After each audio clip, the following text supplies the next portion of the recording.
Recording. Okay, so let's see. I guess the first thing is here.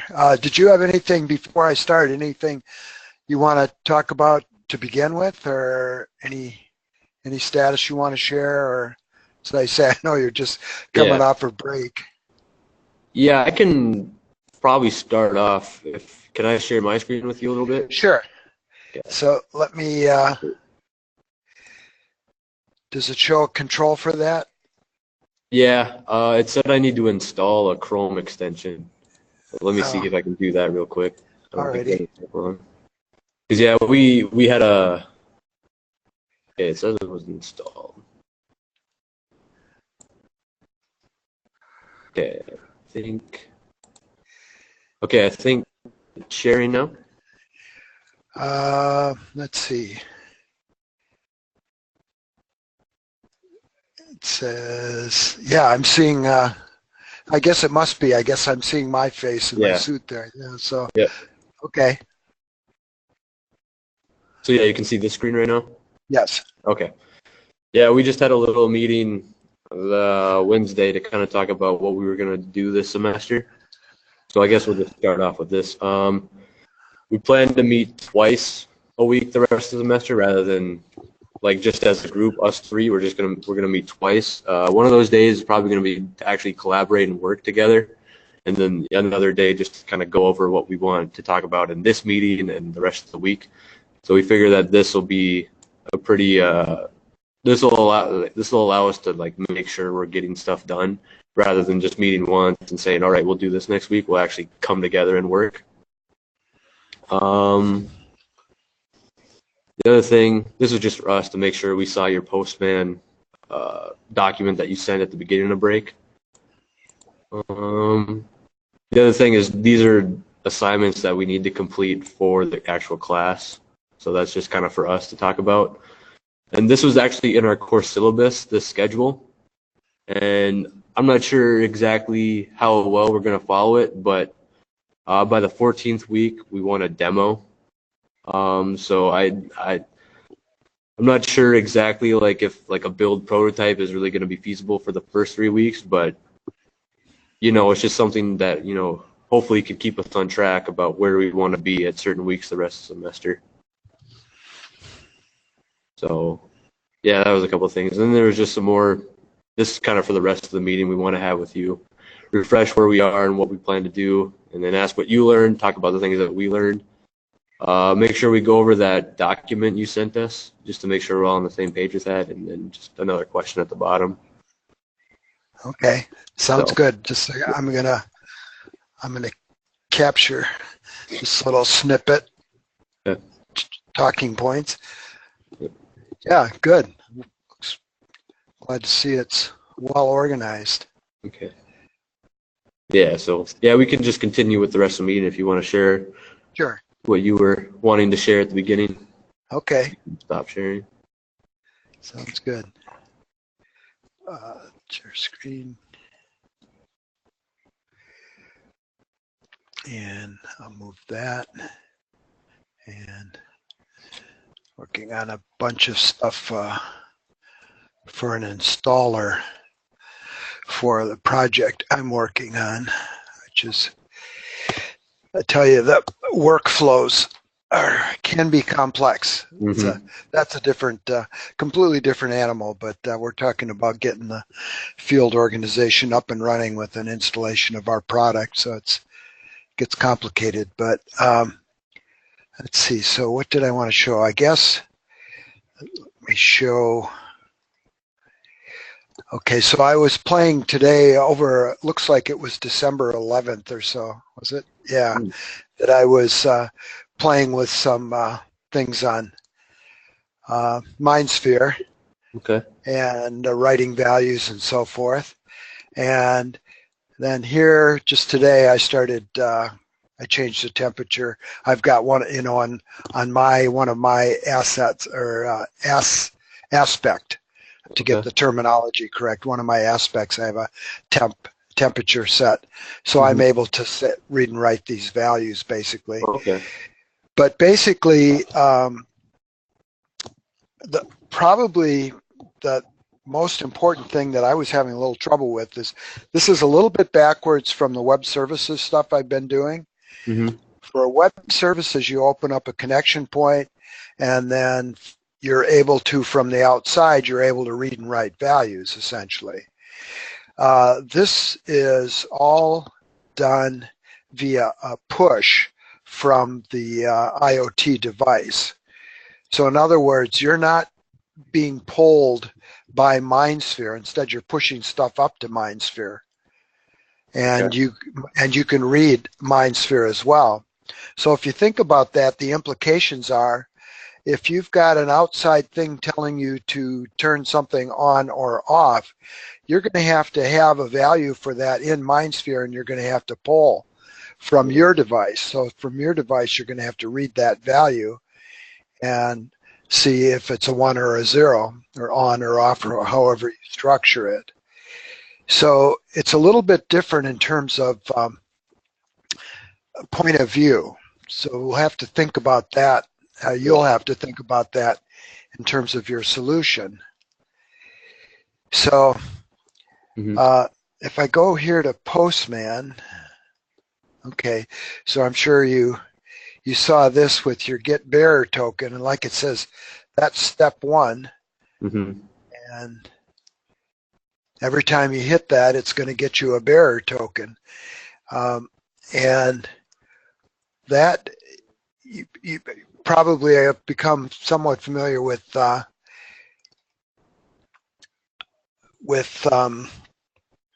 Postman at this point, but the environment in Postman, this asset ID is, okay, we got that from MindSphere, and that's for about the Bob test asset. And one of the screens show that. You can get that value. The bearer token, that's the thing that we just got. Yep. And we get that as a result of presenting our credentials to the MindSphere, and then it returns this. This is essentially, like if you're talking public key infrastructure, for example, the way most stuff works anyways with certificates and that, this is essentially a session key. So this is basically a short-term credential that in this case is good for a half hour. Okay. So, and I don't know if you remember our friend at Siemens, what is his name again? Dave Athey was saying that he says some people actually put a bearer token request in front of every request. And, and that's going to reduce your bandwidth, of course. But if the traffic is light, that's an easy way to do it. The other way you can do it is get one of these bearer tokens and have some sort of mechanism where you can tell if it's still good, and at some point you say, oh, I'm at 28 minutes, I'm going to get a new one, But anyway, so you can manage that however you want. And the simplest way is just get it every time, essentially do transaction, get the bearer token, then do whatever else you want to do. So anyways, I'm sorry, go ahead. The bearer token, that allows us to send requests, read and writes? Yes. Each 30 minutes? Okay. Yeah, so if we look here, tenant ID region, and I believe it's is it in the header body? Let's see.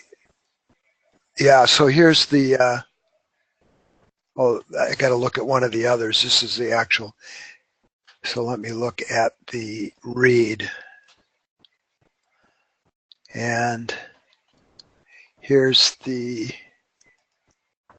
see, it's in the header of the HTTP request. Okay. And you see anything you see in double curly braces like that is something that's from the environment. So basically they've got a little procedure. Like I say, I just grabbed Dave's. They've got a little procedure here that saves it to the environment every time, so that the next time you make a request, it's going to be correct. Okay. So, And if we look here at a time series read, you think in terms of values. I always think of, for example, typically in a lot of systems, you call the current values just called present value. Well, the time series is essentially where the values are stored. And by default, the time series will return the most recent one. So that essentially is your present value. Okay. And you see that had the bearer token in it in the header, and otherwise it's constructed up here. It knows the region, which I guess is always EU. And there's the gateway. Let's see, did we have anyway, so we've got stuff poked in up here so it knows how to get to the endpoint where our value information is in the cloud. And then when you send it, it comes back and it says, okay, it gives you a timestamp and a value, input temperature. Okay. So, and then on the right side, see the last value I poked here was 79. Mm-hmm. So I'm just saying it's way too hot. So I'll send a request to turn it down to 69. And what this returns, this returns an empty response. Let's see, where is that? Somewhere in here it just says response empty. Yeah, here it is. Status, no content. Okay. And that's what you expect there. Mm-hmm. That's essentially your confirmation that it was written. Okay. So now if we go back to the read and we send it again, see, we get our 69, so it's the most recent value. And the timestamps, this is UTC. So I guess in the old days, we used to call it Greenwich Mean Time, GMT, but yeah, Universal Time Coordinated. So this is basically, I think that's got the London, England as its time zone. So anyway, so that's basically how it works. Let's see, I did see one other thing interesting here. Let's see, aspects read. And I didn't have to do anything. That one seems to work. And that's basically a dictionary. This is kind of tricky because there's this slider and there's this one. Yeah. It's actually more than it looks like. But I actually copied that to Notepad. There's a little click. This guy, when you click it, it'll just copy it to Notepad for you. But anyways, so you can see all the controls. Here's the Bob test stuff. Here's the Brett test, the ones that you created and so forth. Mm-hmm. So anyway, so that's how you work with the data on MindSphere. Mm-hmm. So I would say the way this thing sits, this is essentially a prototype of what we want to do. Postman is playing the role of our IoT device, and we can change values, we can read values. So this is essentially the pattern, at least, for what our thing needs to do. Yep. Okay. So, what your application then would be pulling your temperature device and pushing the data. And that would be, the polling part is probably one aspect.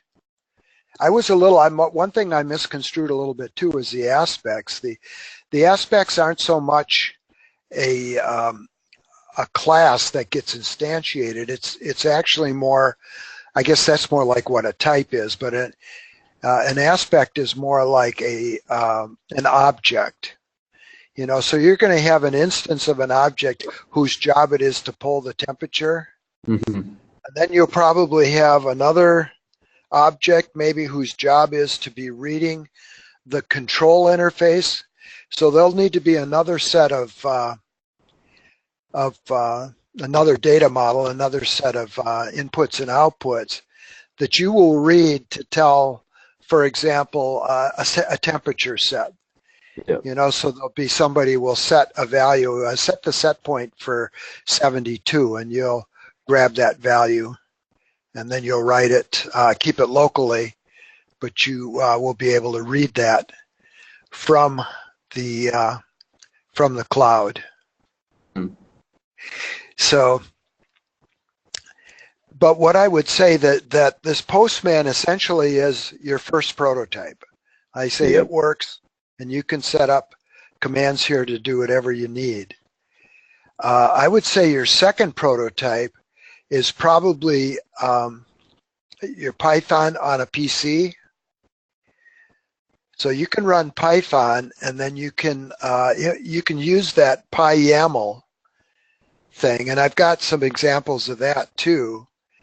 And you can basically import that YAML file, at which point you've got something that should know how to construct messages that you send to MindSphere, you know, Okay. to read and write things. And then the third thing would be your implementation. You know, so once you get things working on a PC, I would say it's probably not necessary to be copying things to and from your Raspberry Pi just yet. But once you got things, you've got a program that you're happy with and will run on the Raspberry Pi, you can load it there and run it from there. Yeah, that makes sense. So, okay, well, let me show you one more thing.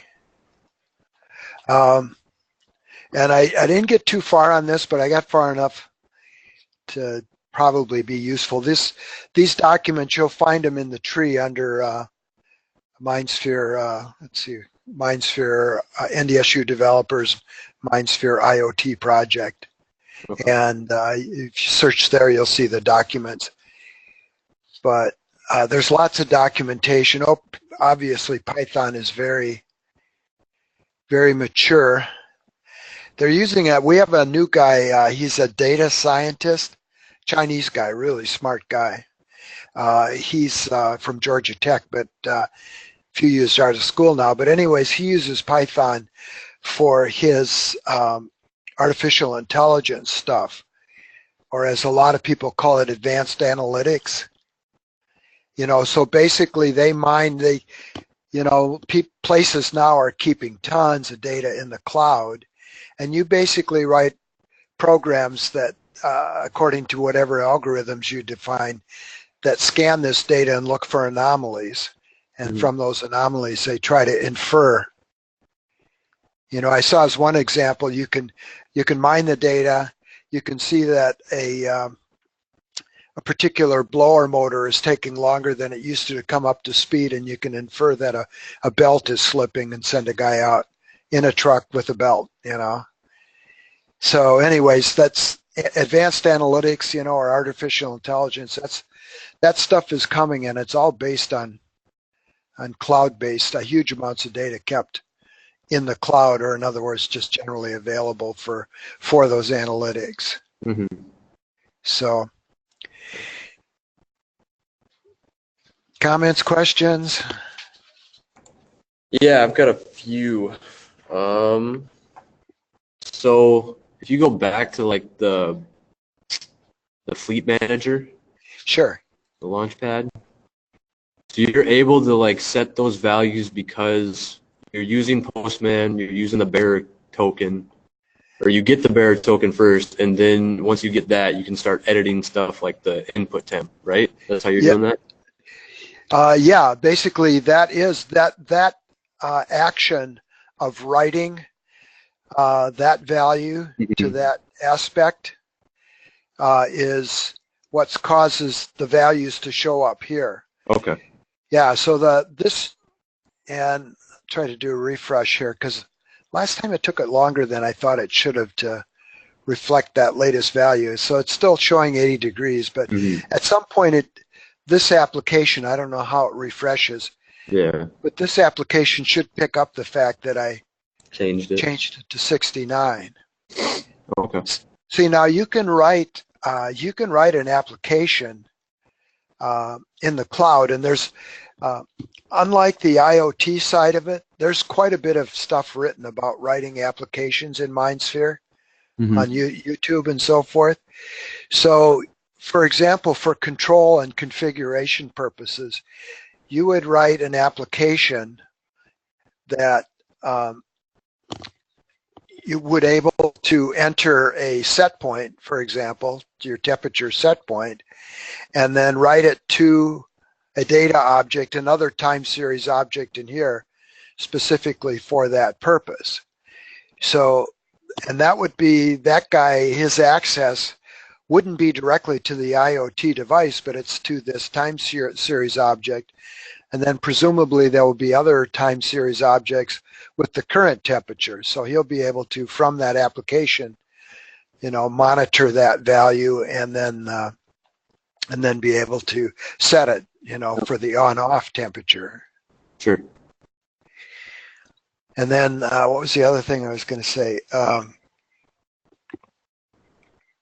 And the thing that you probably will, if you, given the way this works, for example, setting that temperature, you would want to be sure that that is a good value.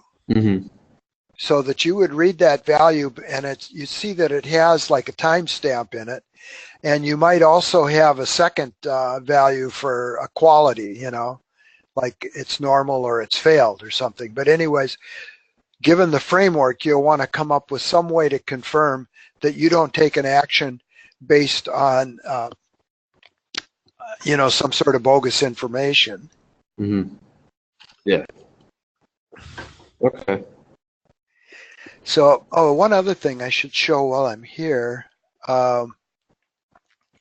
Postman, when I did, for example, this read, or not aspects read, but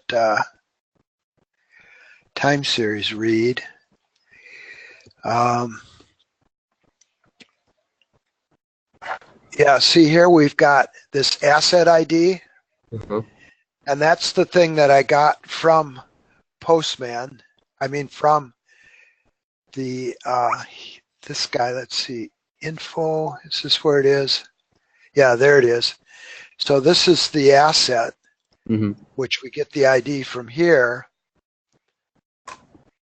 And as opposed to the time series data. And then, so we're saying this, and then here's Bob type. So, and basically I'm specifying Bob type here. And somewhere in here, I think I'm telling it that I want to collect input temperature. So this is telling it what to collect, and bearer token, body, I forget, somewhere in here you have to tell it which particular aspect, or maybe it reads the whole thing, I'm not sure. But anyways, so between the URL and the body, and the header, and possibly some stuff in the body, you're telling it exactly what piece of information you want and how to collect it. Okay. And that's essentially that MindSphere API. Yeah. So those things on the left, the get request, like get, read, post, delete, time series, did you have to come up with those, or is that based on like the variables you already created when you're creating the type? Which ones? Just all of them. Just get asset users, delete asset, all those. All of these, yeah. No, this was when I pulled in the what Dave Athey sent me with his solution. I got all of these. Okay. So far, what I've played with is the bearer token and the time series read and write, and then the other one is that aspects read that I showed you. Yep. And so the stuff you got from Dave Athey, was that in the document you sent us, the MindSphere Workshop demo project document? Yes, I believe it is. Okay. But let me confirm here. Get the other guy.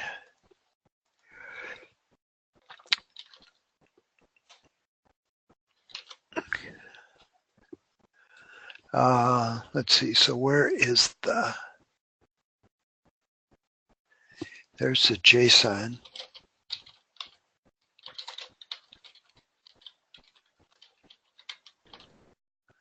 Okay, so here's the YAML. See, it's under Mind Connect API. So that's, yeah, that's right. That's just the one that I got off the website describing their API. I know that I've sent the one that Dave sent me, and I will.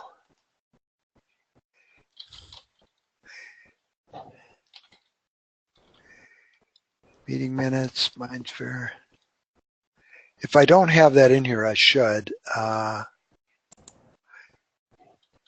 Yeah, you sent us a document right around the beginning of the break that you titled MindSphere Workshop Demo Project. And yeah, that's it. Okay, yeah, we have that. Oh, good. Yeah, that's a JSON file. I'm looking for a YAML. I don't really want a YAML. I want a JSON. Yeah, there it is. There's the, it's the, this guy here, Workshop Postman Collection. So, yeah, so you just import that into Postman. And let's see, I think I saved it there. That other one there, I think I fixed up a few things for our project. So that one probably has, or I guess that's just the environment, yeah. So you should be able to import that separately. But anyways, that's the stuff I set up in the environment. Still there?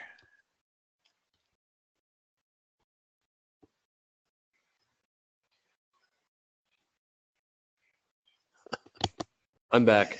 Okay. I accidentally hit the wrong tab. I was trying to go to a new tab and I accidentally closed out of the meeting one. Yeah. Sorry. Okay, what were you saying then? I guess what I was saying here, this guy here, I did some things with the environment to fix it up for us, for our tenant ID and so forth. Mm-hmm. So basically, we're the NDSU developers and so forth. So I had to fix up a few things and then save the environment. So you should be able to grab that too. But and anytime if any of you guys get stuck, we'll just set up a call. And the other thing we can do is when it makes sense, we can pull in Dave again too. Yep. When we've got specific things where he can leverage his experience, and we'll get as much help as we need. I know it's it's like Dr. Mazel said, last semester we were kind of getting our arms around this. I think it's pretty clear we're going to be able to make some good progress this semester. So. Yep, and with us meeting twice a week, I think we'll definitely make some progress. Yes. So, and I just want to go through this last thing real quickly and just know that you've seen it. You don't have to remember it now. But anyways, I installed Python, and then I installed PyYAML, and that's that third-party library that's going to enable Python to be able to read those YAML files. So then I did that, and then and this is all related to your second prototype. Once you get beyond Postman and want to start playing with stuff in Python, I think you'll need to go through these steps. So then you load the Python YAML file, and once you load that file, there was a few steps. I played with this for a little bit. Mm-hmm. And then once you do, you can see this object. And then there's this object that you need to talk to send transactions and so forth. That's as far as I got. So I'm not going to be of much use explaining anything beyond that. Okay. But I'm just saying that this is kind of the first part of the process you'll need to do when you get to working in Python. Okay. And, and eventually you'll want to get to, I was just doing stuff from the command line, and eventually, you'll want your Python files that you can load that'll essentially have your IoT application. Yep. Okay. So yeah, just to go through it one more time, what kind of seems like the best way that you mentioned were those three prototypes. So I just want to make sure I got what you think is right. So the first thing we're working on right now is doing stuff through Postman, like playing around, reading and writing values so that we can go into MindSphere. So that's the first part, right? Yes. Okay, and then the second is using Python to actually write a program about what this device is going to do, correct? Correct. Okay, and then the third is actually connecting the Raspberry Pi to MindSphere. Yes. So basically, Okay. once you've got your Python program written, downloading it onto the Raspberry Pi and talk to real hardware. Okay. Yeah, I think that's a good way to break things down, because I think at least last semester, I was thinking we had to connect the Pi right away to see what it would do. But I think starting with the basics of Postman, reading, writing values, and then Python actually write a program, and then getting to the Pi, the Raspberry Pi connection, I think that'll be a much easier way of going about things, breaking it up that way. Yeah, I agree. I think that'll be containable. We're kind of scratching on too many fronts, Yep. If you remember, I went down the wrong path with that Mind Connect lib, and I only spent probably 4 or 5 hours on it, but that wasn't going to serve us, and but you don't know until you try. But But the one other thing I would say is that working with the Postman and everything. I mean, I think you've got the basic steps exactly right, but what's going to be important now is your data model. So basically, what are the points? How are you going to talk? Basically, how's your application going to work? There's going to be probably 2 or 3 parts. There's the app that does the control and monitoring, and maybe set up config values, like, for example, how often to pull the temperature and so forth. Okay. And then also there'll be maybe a monitoring app, something that's equivalent of a thermostat, just showing where it's at. And then showing the set point and what the current temp is, for example. And then your application itself, the thing that's going to be spinning through and say, oh, somebody changed the temperature set point. We need to change the output, turn the output on or off accordingly. Okay. So anyways, just think about how your application's going to work, and then how you support it with your data model. Sure. Yeah, that all sounds great. The last thing that I was just going to ask, I don't remember your email you sent with this link, but did you send it to Mazel as well? I thought I did. Did I? Was there which one? The last thing I sent? Yeah, the one with just the link to the meeting, because he just wasn't here. I didn't know if he got the email or not. Oh, okay. I wasn't sure. I was just asking, curious, because he's probably interested in going to these too. Yeah, I was surprised I didn't see him. So let me look at on my side. I can look at the meeting request.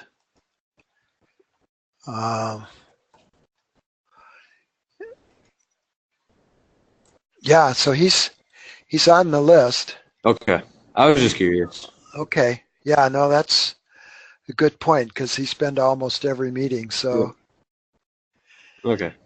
All right, well, let's see, I'll turn off the recording here, and these get quite large.